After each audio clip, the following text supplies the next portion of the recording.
Love it. you know? Hi, April. It's so good to see you. I feel like I haven't seen you forever because no conferences. I know it's been a year. Almost, I think it's maybe almost exactly a year. It's been forever. I feel like I actually haven't seen anybody in the flesh in a year. I know, I Well, know. that's because you live in Utah, though. That's your fault. It, I do live in like Kidding. kind of a rural suburb of Utah, and I never leave the house because I don't want COVID. So I never leave the Oh my God, house. same. Same. I don't think anybody here will, you know. Okay, That's it's you. Kathy from Canada, so some rural suburb in Utah doesn't even cut it because I'm from All another right, fair country. enough. She's got a moose in her backyard grazing next to squirrels, so she wins. My dog almost had a roadrunner for lunch. So it was like the real Wile E. Coyote roadrunner scenario in the backyard.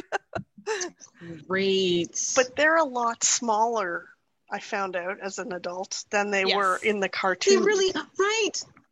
I was so, like when I moved to Texas, I was so like disheartened by that. Like I really thought I was like me. I'm like nope, little tiny little thing just gonna Yeah, flash. not the size of the dodo bird. Right. Or an emu, which can Yeah. run fast too and kicks you. Yeah. I'll have to tell you my story about my emu friends that I used to have at some point. Had two very dear emu friends at a different point in my life. But lovely to see everybody. I'm really excited to be here and be back with you all. We have a great panel of folks today. So I'm going to kick it over to Kelly if we have an icebreaker. Do you have an icebreaker? If not, I can I don't. break ice. I don't at the moment. No, Okay. sorry. That's all good. Does anyone have an icebreaker they want to share, or else I can come up with something on the fly? I think the icebreaker should be Rory's emu story. Oh, I mean, it's not. I second that. I second it. I used to work at an animal sanctuary with two emu, and I would have to collect their eggs every day and take them back to the barn.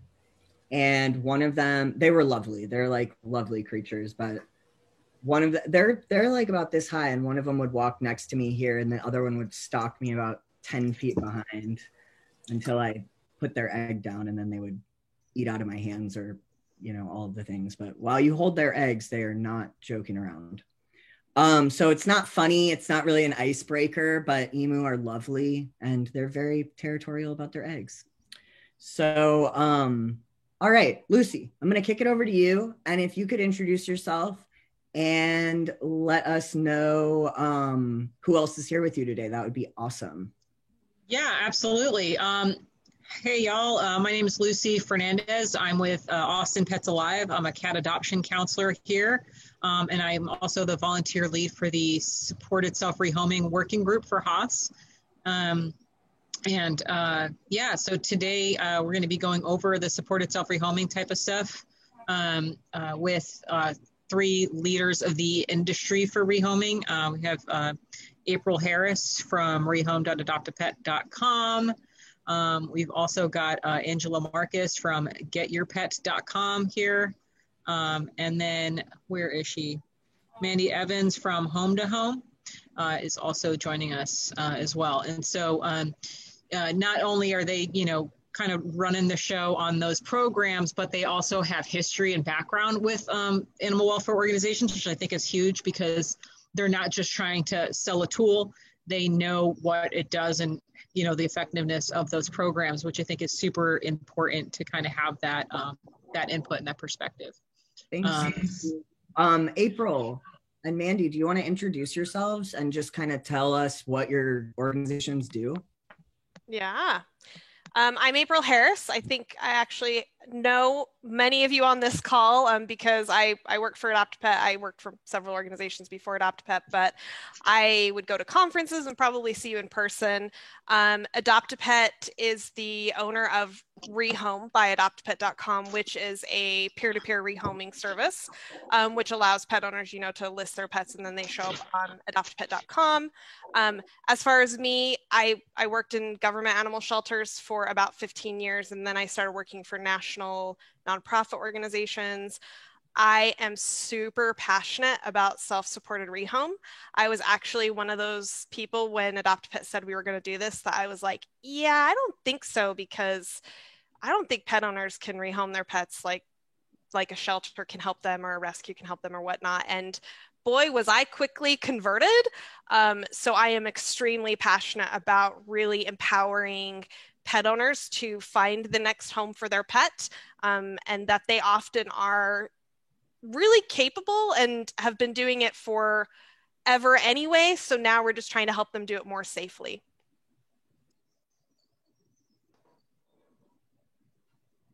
Thank you so much. So appreciative of you being here. Is Mandy on the call?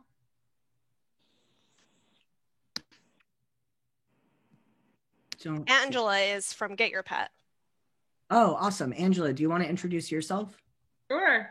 Hi, everyone. I also see some familiar faces, and it's great to see everyone. And of course, thanks for coming together today. To just follow up with what April was saying, I'm also very, very passionate about supportive self-rehoming, and something that means a lot to me, and it's why the reason I started GetYourPet.com. Before Get Your Pet, I spent about 6 years. No, Indra. I spent about 6 years running a shelter in Pennsylvania. I was the operations director there for the Pennsylvania SPCA.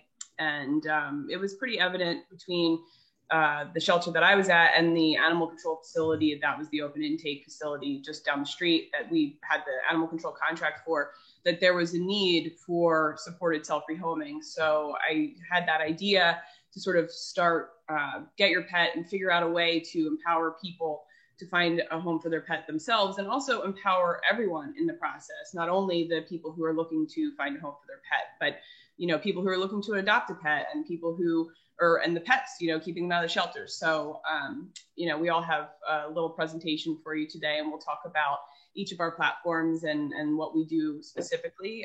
But this is something that is making its way into the animal welfare space, and I'm really excited to be a part of it. I thought of the icebreaker. Who here has rehomed a pet, their own pet?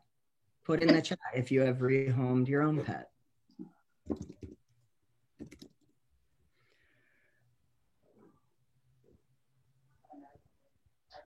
So interesting. We never talk about those stories. All right, well, I'll kick it over to you. You mentioned you had a presentation, so yeah, I think Mandy is here now, so maybe she should introduce herself and Home to Home too. Hi, Mandy. Hi, I'm sorry. I was on another link waiting to be asked to join.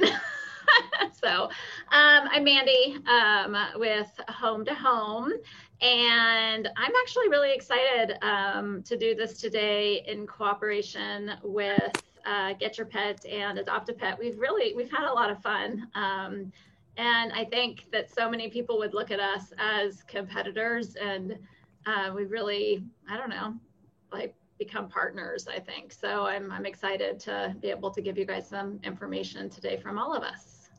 So thanks for having me. Thanks so much for being here. This is a great group.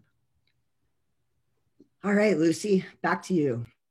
All right, so real quick, I'm just going to go ahead and share my screen to show the at a glance that that this squad had come up with, basically outlining, what the differences and the similarities on like how the contracts work, fees or no fees, and what it kind of entails, so that it fits every organization and every community, regardless of if you're just volunteer run or if you're just a rescue, like whatever it is, if you're municipal.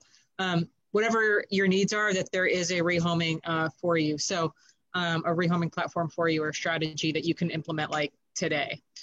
So I'm gonna go ahead and share my screen, and I think Rory should have the link to this to share with y'all too.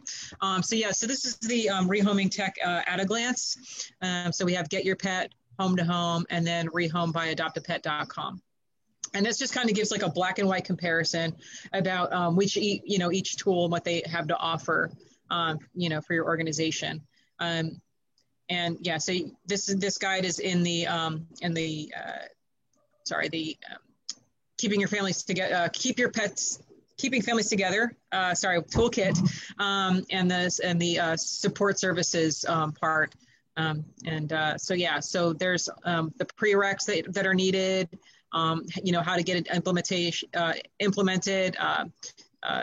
Casey from Greenville went ahead and put together this awesome deck to show like how she's been able to outline home-to-home use in her organization. You can bug April at Adopt a Pet. Like, you can, just onboard any of these or all of these programs pretty immediate to your organization to fit your community's needs. So I'm going to go ahead and punt it off. We're going to do Get Your Pet, Home to Home, and then Rehome in that order. And so these ladies can go ahead and just kind of show off. And then after that, we can do a cumulative Q&A to see, what hangups you're having, what successes you're having, and kind of move on from there. So let me stop sharing. And nope. Stop share. There we are. Cool. So Angela, go for it. Okay. Bear with me. I'm going to figure out how I'm doing this. Okay, let's see. I've got this for you right here. Okay. Should have probably practiced this a little bit more. Okay. You're fine. You're doing great. Okay. Okay, so this is Get Your Pet. This is our website. You can see this is just a bit of our branding. So if you see that orange and yellow, you'll know it's us. And you have the at a glance. I'm not going to just walk down that because obviously you can read that. And like Lucy said, if you have any questions about Get Your Pet or any of the platforms, we're going to take questions at the end. The one thing that I want to mention about Get Your Pet is our site is specifically solely geared towards people as a peer-to-peer platform. We don't have any shelter pets on our site. So, all of our messaging is specific about the idea of a person rehoming their pet to another person. That's a little bit different than some of the other platforms, and it's just the approach that we've taken. So it's just something to consider. At this point, I think everyone has a good concept of what the idea of rehoming a pet is. But, I think it's important to call out why this is a win-win for everyone involved. And on our site, we call pet owners guardians. I think everybody has a little different term, but we use the term guardians primarily because, this could be a pet that, was mom's pet and something happened with her and now you're the guardian of this pet. So we use the term guardian. So that's really the person who's looking to find a home for their pet. And we empower them to not have to surrender their pet to the shelter, right? They're in charge of where their pet's going. And this is true for all of the self-supported rehoming platforms. But again, I thought it made sense to sort of call this out. They get the peace of mind knowing where their pet's going, and they get to decide where their pet's going. And on the other side, the adopters, we empower them to meet a pet that is living in an environment where they're calm and they're acting naturally. This is not, what you see in the shelter where they might be in the shelter and be really stressed out after being there for a little bit, or even just being there for 10 minutes could be stressful for a shelter dog or a shelter cat. And then they also get that opportunity to have a one-on-one conversation with the person who knows this pet, who's lived with this pet. They can learn about things that you might not otherwise learn about when adopting a pet from a shelter. So, does Fluffy lose their mind when there's a thunderstorm or something? Like, that's information that is going to be able to help this pet be more successful in their adoptive home. And then also sometimes in the shelter scenario, there might be adoption policies in place, but there also might be situations where, a dog did not behave well when they saw the child-sized doll. And then that policy is, well, he can't go to a home with kids when this dog probably or may have lived with 5 kids at home. So there's really no way to know when they're in the shelter, but for the person who is adopting a pet, they can see what that pet's environment has been like and know that, that he doesn't need a fenced-in yard. He does just fine on leash walks every day, or he really can't be around kids because this one time this thing happened. So it becomes a really empowering experience for people who are adopting. And then, of course, for the pets that are involved in this scenario, this is a win because they never have to go into the shelter scenario where they're exposed to stress and the risk of illness. And you know, in some cases, even the risk of death.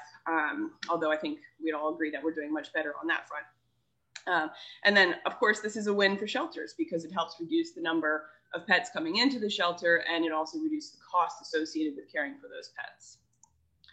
So I'm going to just try to give you a brief overview of the Get Your Pet adoption process, how this works for both people, and you know, show you what is like a little bit different about our platform as compared to some of the other platforms you're going to see. For us, we really try to be as hands-off as possible, but the way I like to describe it is that we sort of set up like the road with like the bumpers on either side to keep people on the path to get to a successful adoption. So you'll see on the at a glance that there's really no like upfront setup. You can immediately start telling people, oh, you need to find a home for your pet, go to getyourpet.com, and we can kind of take it from there. But very simply, people who need to find a home for their pet publish their pet's profile. Other people who are looking to adopt, they sign up on the site, they create an adopter profile, which is very similar to like an adoption application. It asks a lot of the same questions about their lifestyle, etc. And then they browse pets. Then they communicate through the site, they schedule a meetup, they can go to the vet at a second meetup, or they can go to the vet after an adoption is made. And I'm going to just give you a quick glimpse behind the scenes of the technology that we use to make sure we're keeping both parties safe and keeping them on the path to a successful adoption. So as far as profiles go, you know, we all are aware, I think, that there's a lot of pet scammers out there right now. There's also a lot of people who have no business selling pets out there trying to sell pets. So all of the pet profiles that are created by guardians on our site are reviewed and approved by us at Get Your Pet. We do that to keep everybody safe and to prevent people from being scammed. Additionally, all of the messages between the users on our site are monitored 24/7. We use artificial intelligence to do that, but we also have real live people reading all of these messages. All of the messaging must stay within the site. So here's a picture of it. You can see it's very similar to like a Facebook messaging or whatever. But we do this to make sure people are staying on track for their successful adoption, but also to make sure that nobody is trying to sell a pet, trying to go around our system. If that were to happen, they're immediately removed from the site. Hey, so, Angela, I don't want to interrupt you, but we're about at 3:20, and we do want to leave about half the time for interactive questions and just conversation. So, okay, we could just wrap it up in the next slide. Speed it up. Okay, I can do that. All right. So very quickly, this is what the meetup tool. So people propose meetups back and forth on the site. I'm just trying to give you a quick look at what it looks like. So, you know, they can be accepted on both sides. After a meetup is proposed and accepted, the users are prompted to follow up. So that's how we know when an adoption happens. The adoption package is laid out right here for you. You know, it's $99 adoption fee for dogs, $49 adoption fee for cats, and they receive a whole bunch of stuff, including that and really important legal transfer of ownership documentation.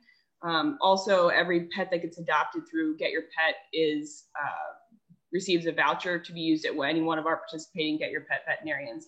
At this point, we have over 3,000 participating Get Your Pet veterinarians in the country. And then they get these other bonuses. We do a lot of follow-up. You know, we've been around since 2017. It takes about 19 days for pets that get adopted. Not every pet gets adopted, obviously, but a lot of them do. Ones that you wouldn't think get adopted do. It takes about 19 days.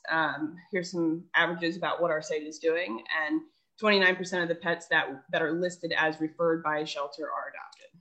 So we have lots of materials we can provide to your shelter. We ask that you put a link to us on your website.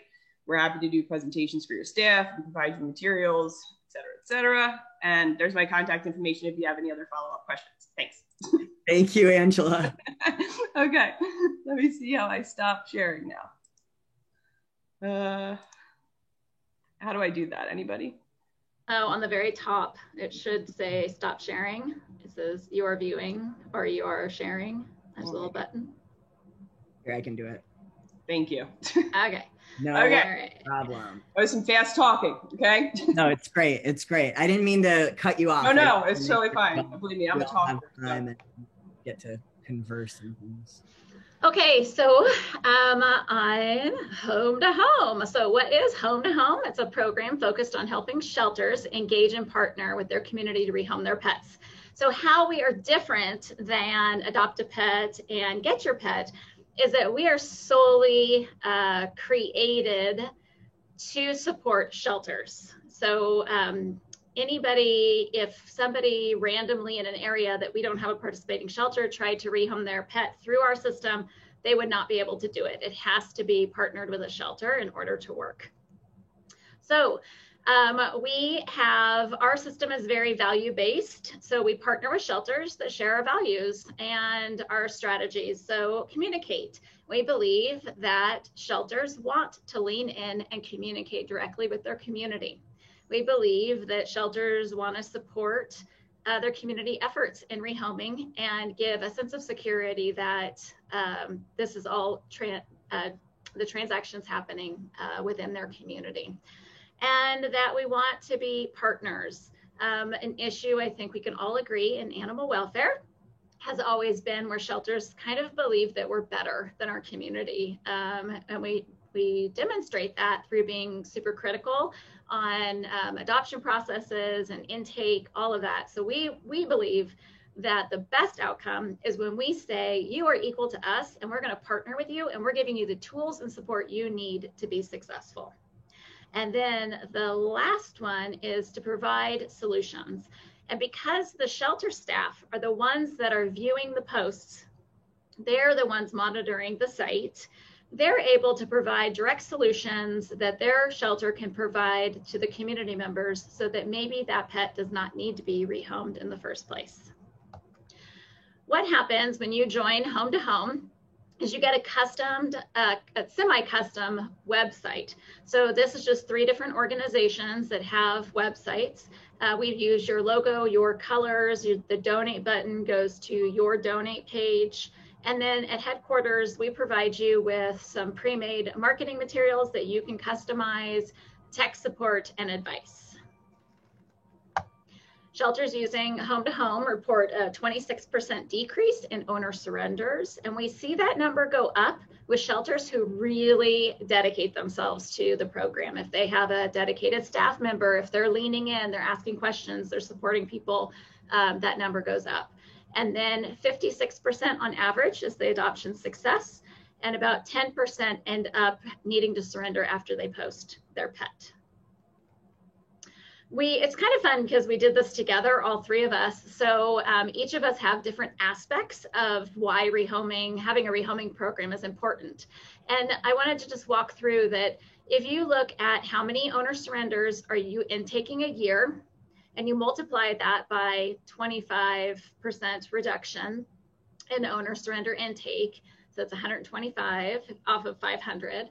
How much does it cost you to intake an animal? And you really want to look at your costs that wouldn't be there if you had, you're consistent, you want to get rid of your consistent costs. So you don't want to do like your electricity and your lighting and all of that. You want to do the cost that increases if you have more animals in the shelter or per animal costs, like your vaccines and intake costs. So you figure out what that number is, and then you look at your daily cost of care, and you take the intake cost, so that's $145, and you multiply that by the reduction, and you'll figure out how much you're going to save as an organization by having a really proactive, really focused owner surrender prevention program that's dedicated to supporting the community. So why shelters choose Home to Home, as it reduces owner surrender intake by 20 to 30%. It's your program, so it's fully branded as your Home to Home program with website and option to integrate into your Facebook page. You have a comprehensive data dashboard where you can pull reports that you agree with our values of no barriers, no adoption fees, no shaming, and that your community are your partners. And we have a network feature, so with shelters that are close together that all use Home to Home, you can do expanded pet searching. And then our program has been proven that it really increases customer satisfaction because shelters or the community really feel like the shelter's supporting them through the process. And then any legal animal can be posted. And right now, Maddie's Fund extended their support. So if you join Home to Home, your first year and your joining fees are free. And that I am passing it off to April. Okay. Let's see how fast I can talk. So Rehome is owned by adoptapet.com. So it's Rehome by adoptapet.com. Rehome kind of has its own branding. So pet owners see the Rehome side of things, but once the pet's listed, it's on AdoptAPet. So basically it's super easy for the pet owner. They're going to create it's absolutely free for them to list a pet profile that's displayed then on adoptapet.com. And this is where we differ. It's displayed right alongside the shelter and rescue pets as well. AdoptAPet right now, because of COVID, has 6 million unique visitors each month. It used to be 4. At the peak of COVID in like April, it was 9 million. But right now we have about 6 million visitors coming to our site every single month. So those pets are going to get seen by those people that are coming to our site looking to adopt. Once they've created that profile, they then review the questions and applications directly through their dashboard. Very similar to Get Your Pet in that we try to keep everything in-house and monitor to make sure that the pet owners are safe as well as the applicants. We give them guidelines on how to meet the adopters safely. Initially, when AdoptAPet created Rehome, it was a partnership with the Petco Foundation. So Petco does allow Rehome users to actually do that meet and greet at their stores and use their staff to assist in the meet and greet process. And then once that's completed, they'll finalize the adoption through adoptapet.com with our contract. We collect the application and then we collect the fee, which I'll talk about in a slide later on. So we take care of the reviewing and monitoring of the pets. So 75% of the pets that actually get onboarded, we manually review. So we keep an eye out for scammers, phishing scams, breeders who are trying to use our site to sell their puppies that they've been breeding. We also monitor for backyard breeders, so people who are trying to capitalize on the demand right now. Neglect on more than one occasion. We've actually contacted animal services to go out and remove the pet from the home. We monitor intact pets as well. Pet owners trying to sell their pets, so that's against our terms of use. And then questionable applicants as well. So we have a way where we can monitor applicants that maybe should consider doing more research before they adopt a pet. So referring for a shelter or rescue is super easy. It's free and you can start referring to rehome.adoptapet.com right now. But what we offer in addition to that is a unique tracking link. And what that link does is it has a 5-digit code, which is unique to your organization in it. It locks down your organization name during the profile creation process. So when I go to add my pet, if I came in through a link that you sent me, you're attached to that referral. And that allows me to send you statistics specifically around your referrals. And I know some of you on these calls are already getting that. If you are referring to Rehome and you are not getting statistics from me quarterly or monthly, please reach out. I will be happy to send those to you because those can be used with your board of directors, your elected officials to show the work that you're doing for the animals that are actually never coming into your care. We also can share pet owner information. So they've agreed to allow us to share their email address, phone number, how many pet views their pet had, all of that information. You just have to make sure you're using that tracking link so that I can get you the right information. The other thing that we offer is a community pet listing. So this will display only the animals that you've actually referred to Rehome using your link. It's updated in real time and maintained by us. And this eliminates courtesy postings. And if you want to see some organizations that are using this, I can send you some examples. But basically, it's a way for you to promote pets that are in your community alongside pets that you have in your shelter and increase the likelihood that a pet will get rehomed without coming through your facility. So we do collect an adoption fee. 100% of that adoption fee is actually given back to the shelter or rescue that referred the pet owner to Rehome. And that's why we recommend you use those links, because then I can get you back that check every single month. Our adoption fees for cats, they range from $30 to $50. And then this one that's starred, this $199, we actually, this is a staff assigned adoption fee. So we have had some purebred Bengals come through and Sphinx. So we can bump those adoption fees to $199. People are willing to pay that and it just raises more money for your organization. And then for dogs, we have $75, $125, and $150. And then we can also, the staff can bump that to $199 on high demand breeds. And the only reason for us to actually change our adoption fees is twofold. One is to obviously raise more money for organizations that refer. We just want to send you more money. But the second reason is because we actually heard from a lot of pet owners that they felt like we weren't charging enough. So we actually just bumped all of these. These are the new fees out of December 2020. So pets get adopted through Rehome, even the hard ones. And I would say this is regardless of any, whether it's Get Your Pet or Home to Home or Rehome.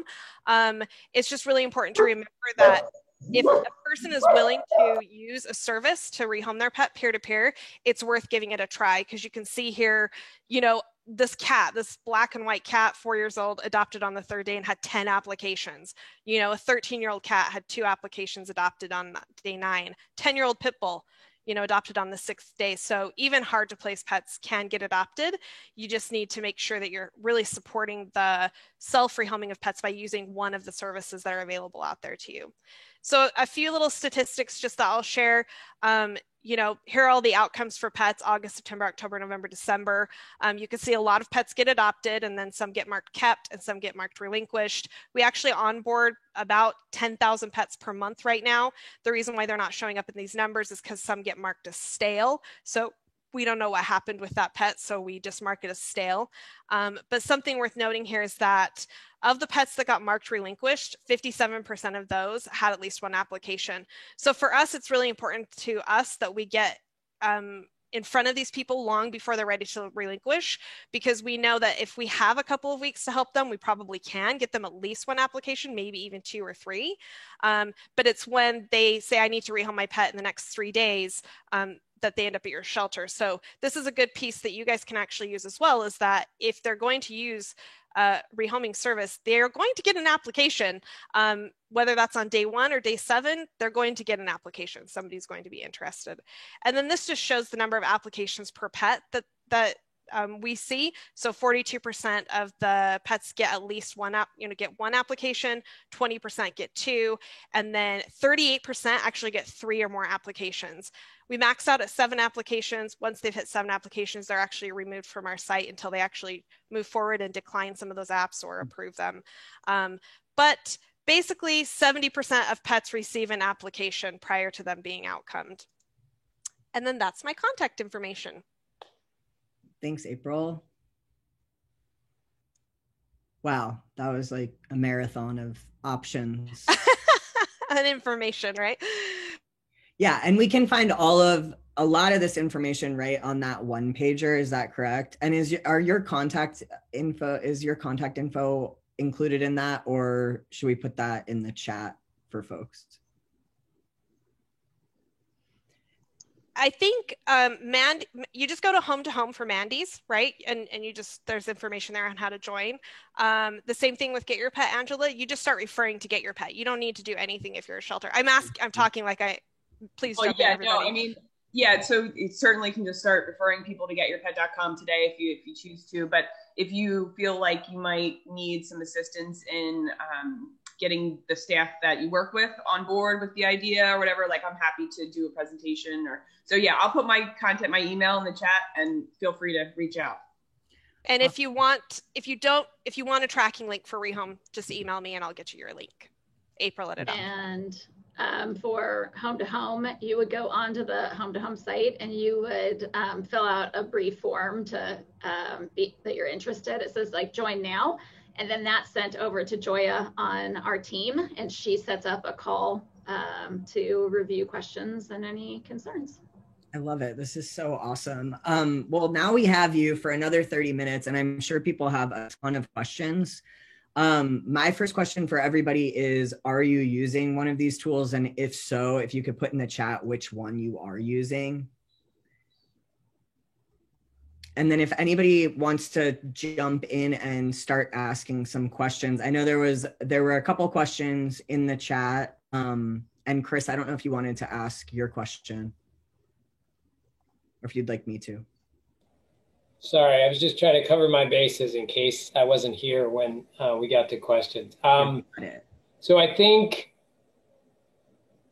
April answered it with Rehome, but for the other two, are you providing statistics to referring shelters?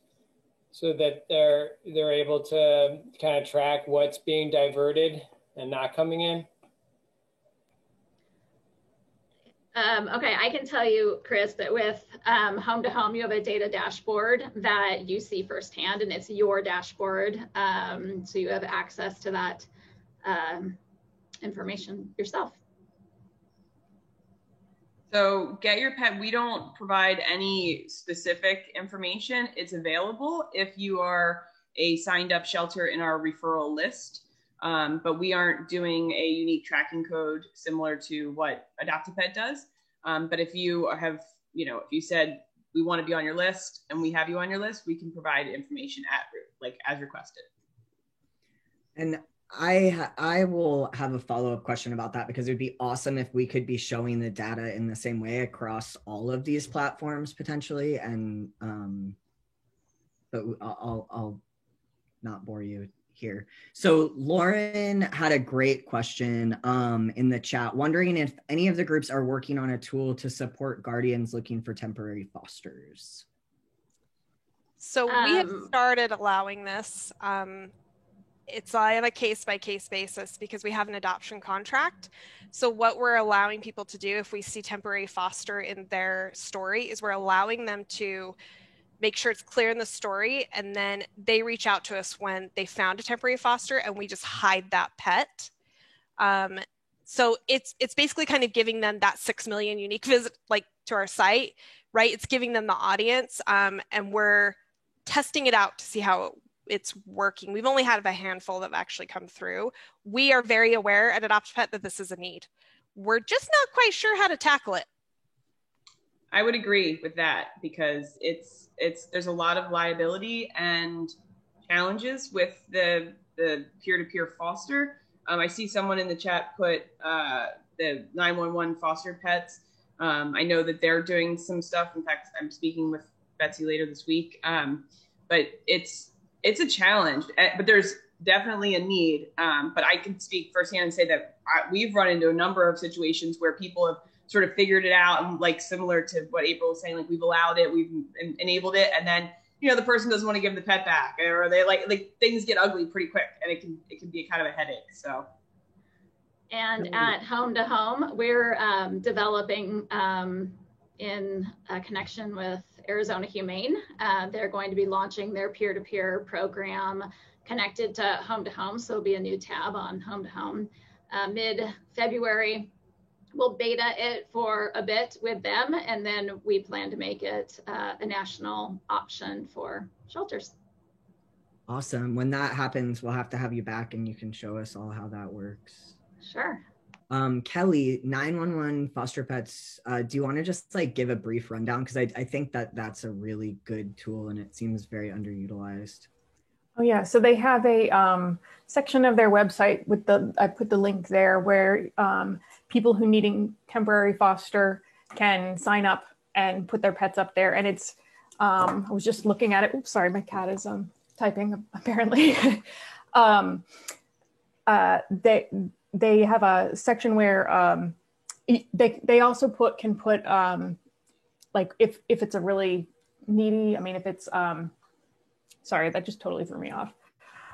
If it's an emergency that they need temporary foster for, or if it's, they're just looking for temporary foster. Cool, awesome. We'll get those folks. We'll try to get those folks here too at some point.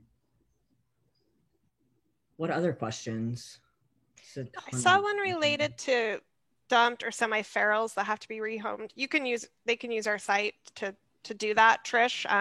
We just ask that you're honest in the story. We have people who are listing barn cats, and that's all we ask is just that you're honest and upfront with what you're looking for. And we do allow pets that have bite history as long as they've been through the quarantine period as well, as long as they're honest in their bio about the pet.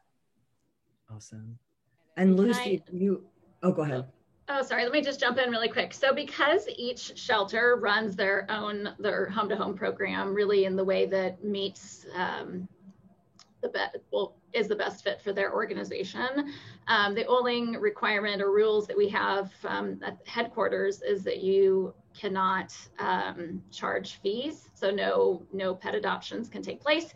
And we require shelters to really search and seek out shaming and correct it so that people feel really comfortable using the site. So we have people who will rehome their barn cats. We have shelters that post animals onto their home-to-home site that aren't moving in the shelter, and they just want to put a new audience. And we also have shelters that utilize home-to-home for their foster pets. So as long as they're okay with not having a adoption fee charged, then they have foster families that will post the pets on the behalf of the shelter and seek out a new home, so that foster pet never has to come back into the shelter, and the shelter doesn't have to find it a new home.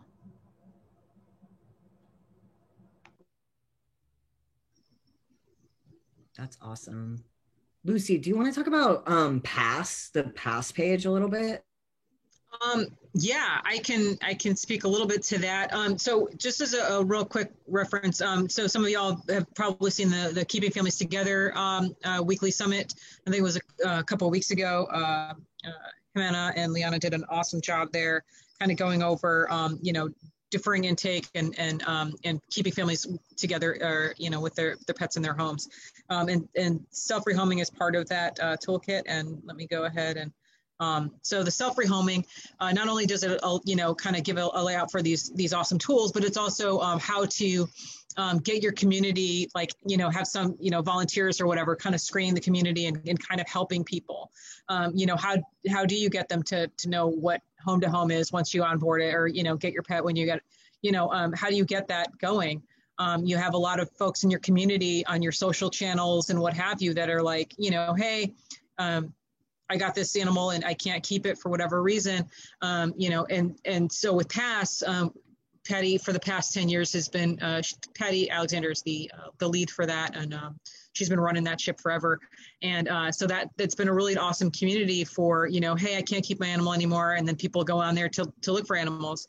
And so, kind of fostering that community is super important, so that they don't feel like, there's no judgment, it happens to the best of us, and, to support that, hey, I'm looking for behavior resources, or I'm looking for whatever, and just being able to, give people like an outline of support, so that they're not just, kind of worrying, what am I going to do? Like my dog that I've had for 10 years, I have to let it go. And where, I don't want to take it to a shelter, but I also don't want it to go into the wrong hands. And how do I, and just having, like I said, volunteers or whomever to help support those and communicate, hey, there's this program that, our organization just got on board. You want to go ahead and check it out. And just, having, using social media, to that degree to help foster that community. And that's what PASS has been doing. PASS is through Austin Pets Alive PASS program. KC Pet Project has something very similar. Dallas Animal Services just opened up their PASS program. And there's other organizations that have that as well. And that basically does a lot of the keeping families together sort of scope of work on a case management sort of perspective. But like I said, I just dropped the link in there that can kind of help a little bit more. There's the PASS guide as well in there to kind of give an outline of that. Thanks, Lucy. Yeah. What are people struggling with? What questions do you all have from shelters? I'm so curious. I have a question for all of the shelter operations folks. I'm just curious to know, if there was, after hearing a little bit about each of the platforms, is there anything that you feel, other than the temporary foster placement, is there anything that you feel like is super important to, from your perspective as shelter seeing, being on the front lines, that you would want or expect from us that we're not doing or that we could be doing better? A process set up for people that don't just speak English. That's a really good one. And that's one we're working on.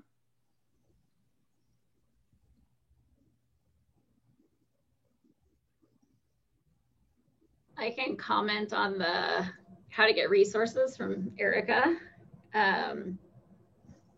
So we know that a lot of granting organizations are really focused on this area of supporting owners. So they can get treatment for their pets. And for us, because I'm also the executive director of a shelter, and we just received funding so that any animal posted on our home-to-home site can get vaccines and spayed and neutered for free.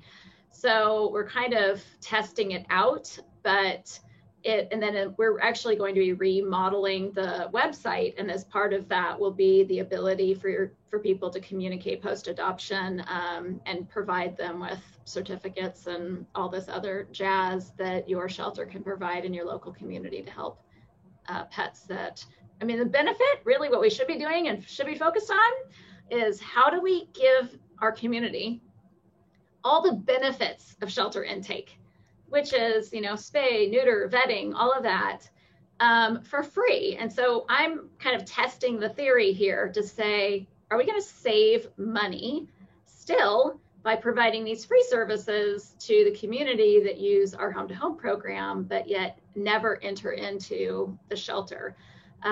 Because that's really would be beautiful if all of us could do. So if there's any funders on this call, they're like, oh, that is brilliant, and we want to get behind that, let me know.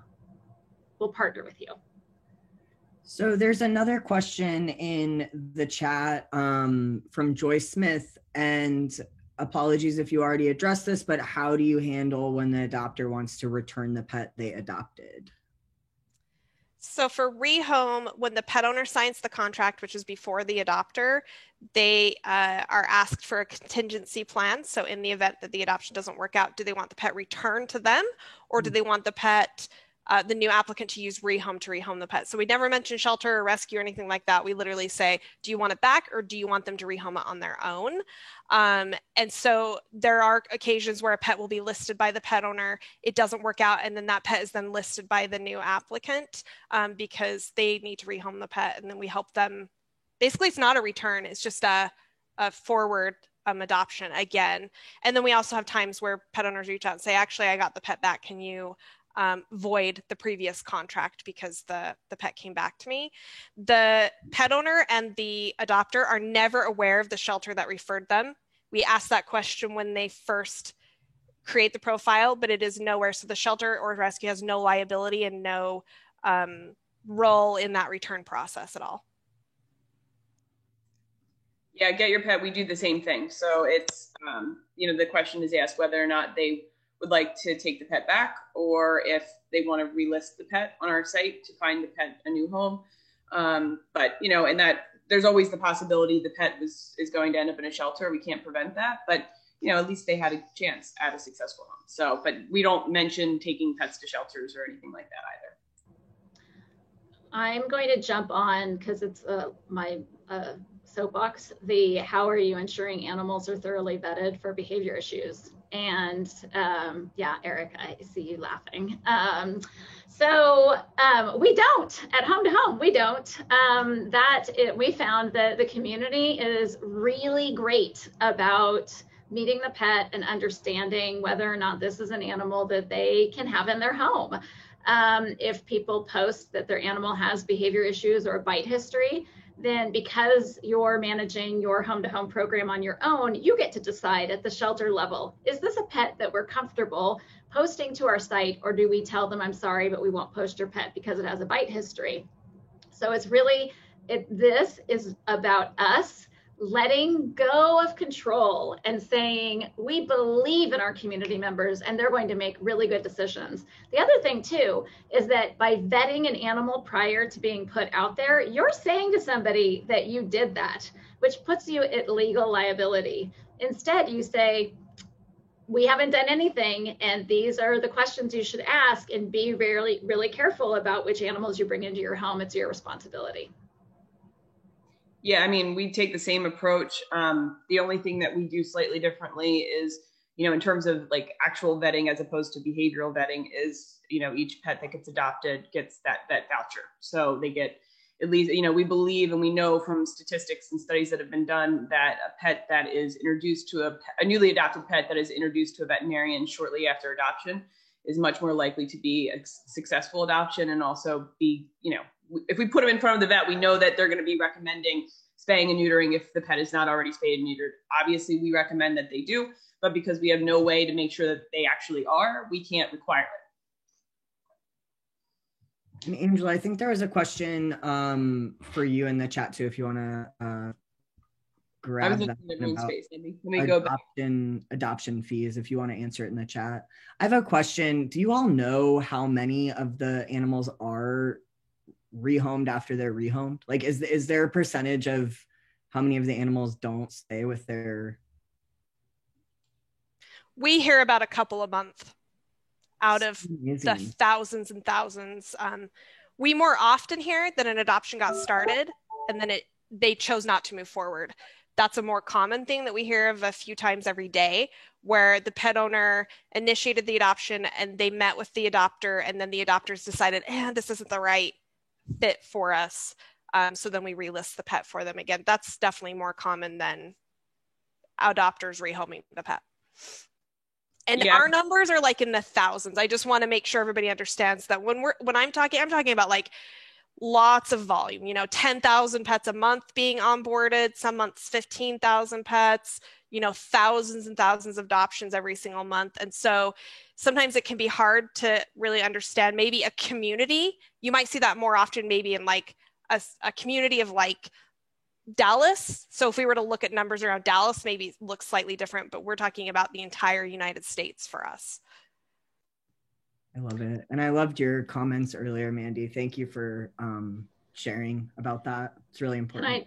Can I jump on another soapbox? I hope I'm not bullying someone. I apologize because I'm not looking at who's writing these, but are there any requirements for listing a pet spay, neutered, up to date on shots, healthy, someone has a pet that is ill that cannot take care of?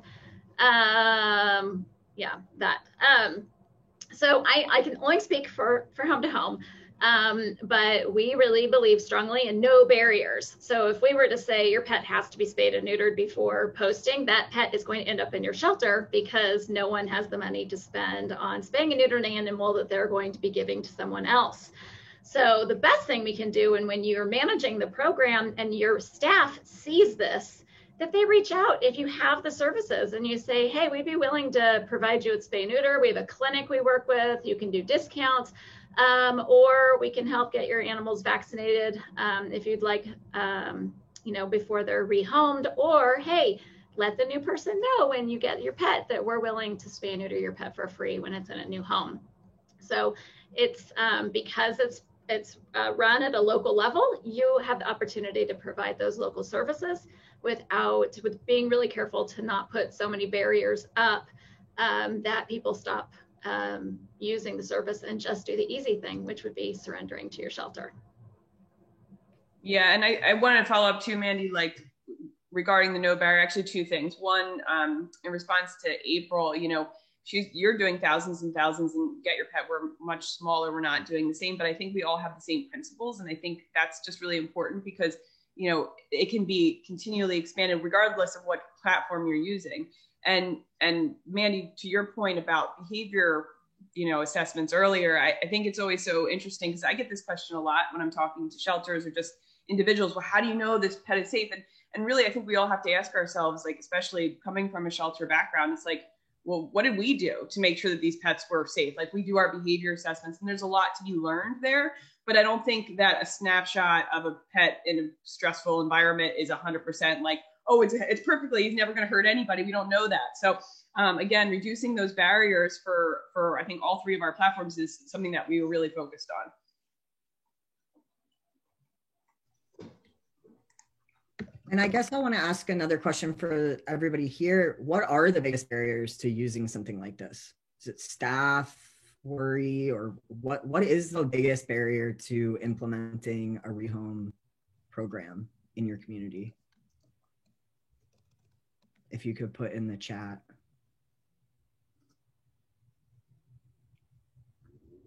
I think there was another question too about, what are guardians as opposed to, because I was talking about the term we use. And it's interesting because for the first time, I'm sure, April, Mandy, you guys might have the same experience. But for the first time ever recently, because of the pandemic and the boom of and the demand for pets, I mean, we have rescue groups that are coming to us to help pets. They want to take pets from Get Your Pet and bring them into their rescue. And of course, that is something that we're not completely opposed to doing. It's just, we really feel that pets should go from one good home to another. So I'd be interested to know how many people on this call are thinking about, I need more pets in my shelter. There's not enough pets in my shelter. I'm not meeting the demand in my community right now. Is anybody going through that? Don't all answer at once. We have had organizations shop our rehome listings, and it can create some problems because I think most people using rehome actually want to see where the pet ends up. They don't necessarily want to, at least for us, a lot of them don't necessarily want to surrender it. So this has come up actually for a few years for us since 2018, where we've had organizations ask us, can you give us a way to just search rehome pets in our area? Because we want to reach out to those pet owners and offer to take the pet, which it just turns into kind of some ethical issues for us. Like, well, are you only going to reach out on the 6-month-old golden doodle puppy? And then you're going to leave all of the 6-year-old lab mixes to go to the shelter?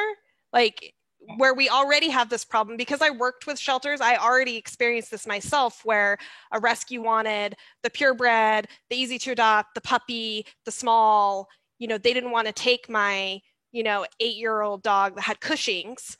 And so we definitely are trying to figure out whether or not that's a good thing, or whether or not the organizations who are seeking pets, if you need to rethink what you offer to the community. Should adoption be what you are offering to the community? I think this kind of is along with what Mandy is saying, like if you only do adoption and that's how you're making all of your revenue, perhaps you should think about other things you can offer to the community instead of just adoption.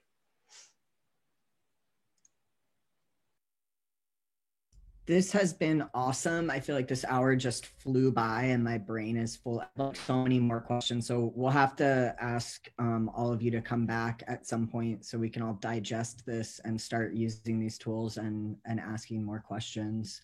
It looks like people have a lot of volunteers doing this work, which is inspiring me to think about how can we get some more volunteer training for these types of issues, for these types of programs, built for you all. So thank you so much. Next week, we have Dr. Lisa Gunter. Kelly, do you want to say a little bit about what Lisa will be speaking about? So Lisa is in charge of a research project that is studying safety net fostering right now. So like we spoke about earlier, programs that match people who are in temporary crisis with fosters so that they can eventually be able to keep their pets.